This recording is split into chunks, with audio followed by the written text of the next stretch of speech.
Good morning. Dennis here. I was just thinking today, what could I talk about? I'd like to talk about how this slight shift in thinking, how this video series all took place. A lot of you probably know I spent 20 years with a shaman, master in divinity. His name was Bill. He was a blessing. He helped me, and I helped him.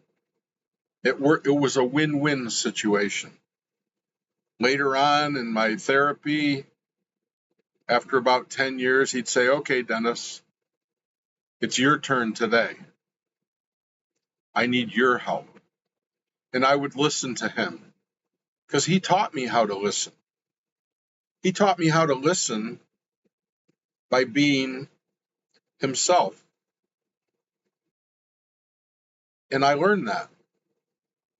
Now, when I'm watching a video and Marianne talks to me, I'm listening so intently, I have to turn the video off because I can't listen unconcentrated. I can only listen to one thing at a time.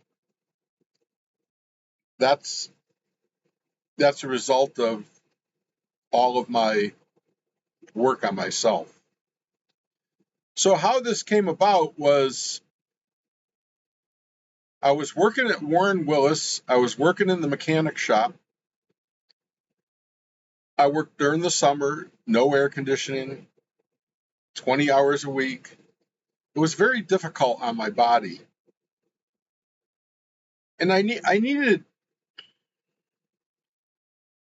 some reason to stop doing what I was doing, but I needed something for myself that wasn't as hard on my body. And as spirit always does, it came through for me. And when spirit talks to me in the morning, which I believe is my higher self talking to me, it always does it at 3:33 in the morning. When I wake up in the middle of the morning, when it's not time to get up, and I look at the clock, it's 3:33. And I know that my higher self spirit is saying, "Listen, we have something to tell you." And it's not a voice. And it's just a feeling. And I think the reason it does it at 3:33 in the morning is it realizes that's the only time I'm with myself. No one is there but me. There's no distractions. So I listen to my higher self. And this last time, my higher self said, "Dennis, remember what happened to you when you were 14 years old in science class?" I was in the 8th or ninth grade, and we were studying atoms. And I was totally intrigued with what we were studying. Then we were studying the planets and the solar system. And spirit talked to me right in the middle of a classroom with a science teacher. His name was Bill, too. And spirit showed me a download within a split second. This wasn't something that I needed to study because it was the truth coming through and I saw atoms with their nucleus, and then the electrons flying around outside. And I realized that the electrons flying outside of the atom, the nucleus, if I could make them visible to the naked eye, if I could make them the size of my tip of my little finger, was one atom. The closest electron to the nucleus would be like from my finger. I'm in Florida right now. And the closest electron would be in New York City. So what that tells me is that atoms are 99.999% empty space. And then I saw that he was showing us the solar system. And when he showed us the solar system, we had a model, and the model was the Earth. The model was the sun, and the planets were in a row on these wires that could go around the sun, but they're all on the same plane. And this is what Spirit told me in this split second. It says the planets are not all in one row, and they're not all going around the sun on the same plane. The solar system is just like the atom. So I raised my hand in class, and I said, Bill. I didn't say Bill, because I didn't say teacher, whatever. I said, I had a thought. And you could see his eyes were rolling, because I'm Dennis, and he knows who I am. And I said, it came to it. I just got everything. I says, atoms are 99.99% nothing.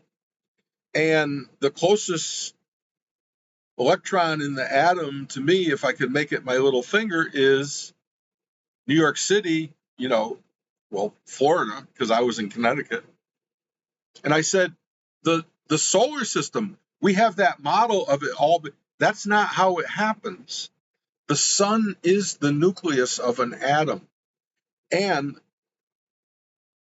the planets are going around the sun just like the electrons go around the nucleus in a haphazardly pattern, not a straight line. And I said, oh my God. And his exact words were, Holden, go to the office. Well, Spirit was telling me, Dennis, remember that day? I told you the truth. You voiced the truth in your classroom. You got sent to the office because what you were doing was the teacher couldn't comprehend what you were telling. And when I went to the principal said, oh, hi, Dennis. Yeah, I was a regular in the office. And that's because I'm some sort of child that is given gifts. And he said, oh, hi, Dennis. What'd you do this time? I said, well, I explained to my science teacher about atoms and the solar system. He says, well, tell me. And I said, well, blah, blah, blah, blah, blah, blah, blah, blah, blah. He says, that's very interesting. But he says, that Mr. Lewis, Bill, will only accept what he's teaching, not what someone else thinks. So keep it to yourself. So that was me as a child being told, when I was speaking the truth, not to speak it. Well, it was 2-3 months ago when Spirit said, Dennis, the way the world is going now, the way the country is, the way the people around you are, now, this was told to me at 3:33 in the morning, now is the time for you to tell the world what you were taught by me that is the truth. And what it is I've always been a mechanic. If it's mechanical, I can figure it out. But I have to know how it works to figure it out. That's why I was such a good mechanic. I didn't just, put a part on. Okay, the vehicle's fixed. No, I knew how the whole vehicle worked and what I needed to do to make that vehicle work good again. In the successful repair shop that I had, was in back of the office, was a statement that said, our intention is to keep your vehicle in like new condition. If you want any less, please tell the service writer before we write up your ticket. That's because I didn't want people that wanted a car that's just barely running. I wanted people who wanted a car that was right on the money.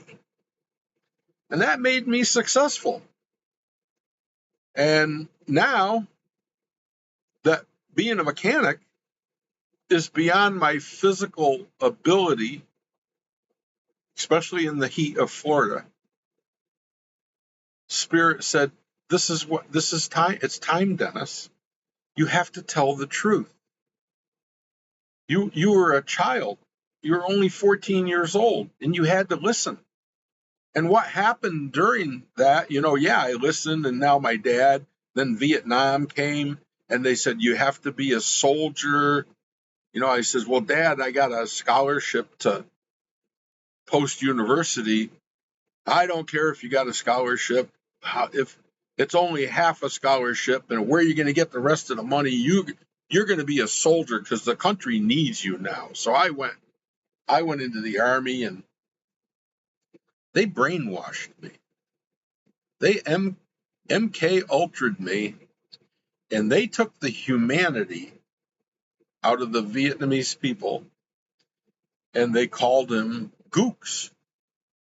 And they taught me that the only good gook was a dead gook. Well, I am so sorry that I went from this innocent child that had love and compassion in my heart, and they turned me into that. I know why they did it. They did it because I couldn't be a liability to the people around me. I had to be like them. But now Spirit said, Dennis, you're 75 years old.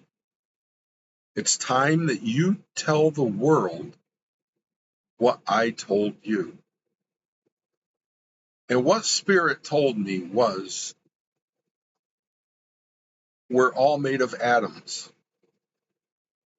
So we're 99.999% nothing.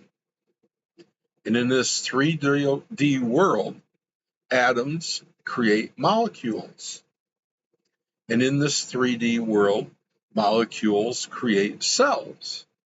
Cells create, first organs, then cells create, like an amoeba is an organism, which is a one-cell organism. But that cell has in it life force given to it by the Creator.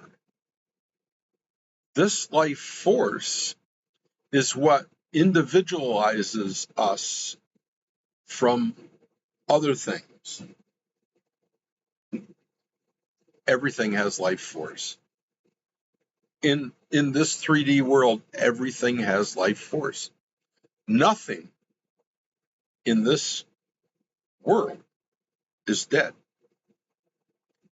When I leave this 3D experience, and I can speak this from experience because I died and I came back. I was in an RV, not as nice as this one, in the back of my garage. It was 15 below. I was working on the waste oil heater. I couldn't get it fixed. My hands were hurting. My feet were hurt. My body was shivering. It was cold. I went back, totally dirty, like 11 o'clock at night, totally wore out because I had been working since 6 o'clock in the morning. I just locked the door in the RV, went back into the bedroom, just crashed on the bed in the back, all dirty, and fell asleep because I was that exhausted. Well, I didn't know it, but right after I fell asleep, the power outage hit the town. It was 15 below. All I had was electric heaters in the RV. And I died from hypothermia. And my body was up by the ceiling in the RV, looking down at my body, my lifeless body laying on the bed, all dirty. I was sleeping on my stomach. I always slept on my stomach. I don't know why. And the thing that I noticed when I was out of my body was I had no physical pain. I had no emotional pain. All I felt was peace. And I really like that. I don't know how long I was up there looking at my body, but it was beautiful. And then I felt two hands, one on the top of my back and the other near the bottom of my back, push me physically. I could feel the hands physically on me, push me back into my body. And I woke up. I was still shivering. Now I had all that pain again, emotional and physical. And I got up. The first thing I did, I got up to look and see if the door was locked in the RV, and it was. There's nobody in the RV but me. Well, it was so nice there. When I was out of my body, I went, oh, damn.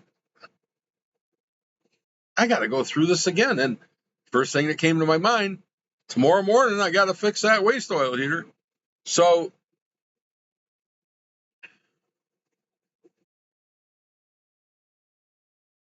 what happened to me was I was in 4D where there's no molecules. There's only spirit. That's where people go when they die. They say, religion tells you when you die and you go to heaven, you're going to have a perfect body. Well, yeah, because you don't have one. Molecules create cells, which create organisms, which creates a body. And this is where the pain is. This is where the struggle is. And this third dimensional realm here is a learning place. And what I learned from dying is what we learn here is very, very valuable. And what we learn here is, can you stop being connected to all the stuff around you and just look inside yourself and see you are beautiful? You're it. You are the creator. Before I was born, I was. Whatever it was that was above my body, I was that. I was consciousness. And I was born into this world. And I forgot everything that I knew. And I let circumstances create me. Well, what the world turned me into was a warrior, a killer. Thank God I never had to kill, because my brother Parker, who my book is dedicated to, he died from Agent Orange. He was in Vietnam. They didn't send me to Vietnam. They sent me to Fort Hood, Texas, because he was already in Nam, and they don't send two brothers to the same battle. So I found out what we're supposed to learn here isn't what we're being taught. What we're supposed to learn here is to have love and compassion for ourselves. As soon as we have love and compassion for ourselves, we can have love and compassion for others. There was a Tibetan monk who, when China took over Tibet, they beat him up, tortured him, pulled him away from his family, killed the whole family in the town, and he was imprisoned. He was there for a number of years. And when he went to the Dalai Lama after he got released from prison, the Dalai Lama said, "At what point did you believe you were in the most danger?" And the monk said, "Well, when I was being beaten one night by my people who captured me, I almost lost compassion for them."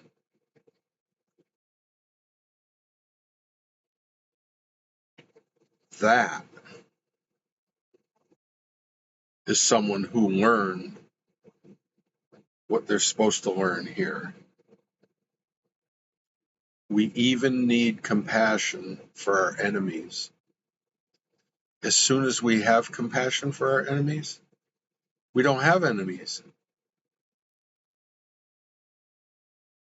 I live in what they call the land of the free. Well, you know what? The world is the land of the free. It's not limited to one place. I went to our Seekers group the other day, and there was someone there who lived in China. And I asked, what was the difference? Well, there really isn't a difference. The people in China believe in themselves. They believe that they're number one. In the United States, we believe that we're number one. There's no difference. They're people just like us.